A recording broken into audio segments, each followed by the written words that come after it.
Hello everyone. Today I will show you how to make your Instagram account private in PC. It's going to be very simple. Just follow my steps. Open your account and on top right corner, click on your profile.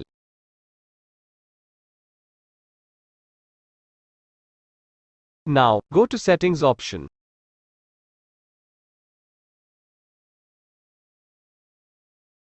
Here, on left side is our option, privacy and security. Click on that.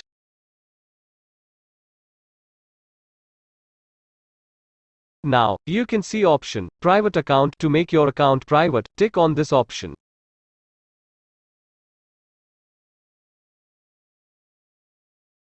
Now your account is private, and only people you approve can see your photos, videos and stories.